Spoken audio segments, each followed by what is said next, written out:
10002 11693. What if I told you the difference between these two numbers could dictate your life? New Yorkers proudly identify themselves with the borough they come from. Manhattanites versus Queensites, Brooklynites versus Bronxites, Staten Islanders versus, well, the rest of NYC. But it turns out that identifying oneself as such might be a bit of an oversimplification. A child born in Manhattan's Chinatown, zip code 10002, can expect to live nearly 94 years, 13 years longer than a child born just a few blocks away on the Lower East Side. From Canal Street, take the R to the A into Queens, and in a little over an hour, you end up in a quiet, almost pastoral neighborhood in Jamaica Bay called Broad Channel, zip code 11693. Now, the life expectancy here is 76 years, 7 years lower than Howard Beach, right across the bay, and a whopping 18 years lower than Chinatown.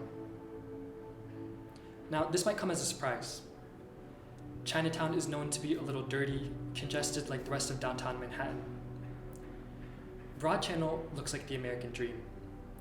Standalone houses and white picket fences. The median income in Broad Channel is nearly double that of Chinatown. Yet Chinatown residents appear to be miles ahead of Broad Channelers in terms of health. So what gives? One thing that stands out about Chinatown is its large immigrant population. For decades, public health researchers have been observing a phenomenon called the healthy immigrant effect. Now, in this paradigm, foreign-born individuals living in the United States are healthier than their American-born counterparts of similar demographics, including age, gender, ethnic background, income, and the like. Now, there are many proposed explanations for this, but the one I'm most convinced by is simply that immigrants come to this country with healthier habits than our homegrown ones, whether that's diet, exercise, mindfulness, or something else. And it rubs off. When I first moved to Manhattan for school, I was surprised to learn that Trader Joe's was the cheap option for groceries. I would spend every weekend picking from the same plastic wrap, pre-cut, pre-washed selection of fruits and vegetables. And to be honest, a little part of my soul died every time I had to dish out $10 for a fillet of my favorite protein, salmon. That was until I met Calvin. Born and raised in zip code 10002, he told me I was paying way too much for the meat and produce at TJ's, so he took me shopping down in Chinatown with his mom. Now, Calvin acted as the translator as his mom showed me all the good spots in Chinatown, every vegetable vendor, fruit stand, and butcher around.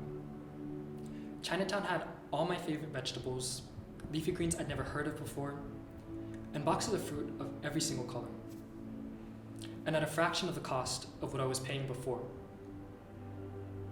I went from eating the same 5 fruits and vegetables every meal to having a couple dozen different varieties in my diet every week.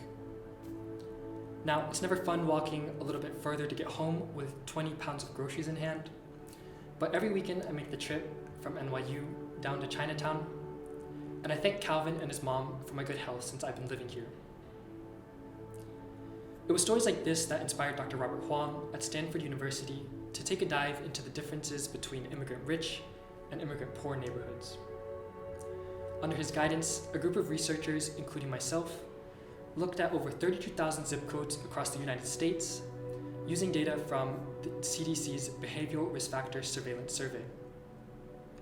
Indexing this against immigration data from the American Community Survey, we found that increasing immigrant density in a given area was associated with favorable health indicators overall for diet, exercise, and physical activity. This study was the first to look at immigrant density as a protective health factor, and the study's still ongoing, but preliminary results suggest what we call the healthy immigrant effect spillover. Simply put, perhaps the healthy habits that immigrants are bringing with them to the United States are rubbing off onto the people in their own neighborhoods. Now, I'm not saying the difference distinguishing life expectancies between zip codes 10002 and 11693 is 100% a result of their immigrant populations. It is decidedly not. But in recent years, new waves of immigration to the United States have led to a rise in that so-called not in my backyard mentality among people who fear change in their neighborhoods. But I say we have to re-examine this issue from a yes in my backyard perspective. So take a moment to say hi to your neighbors. Step out of your comfort zone and embrace all the different cultures around you. It just might add a few years to your life.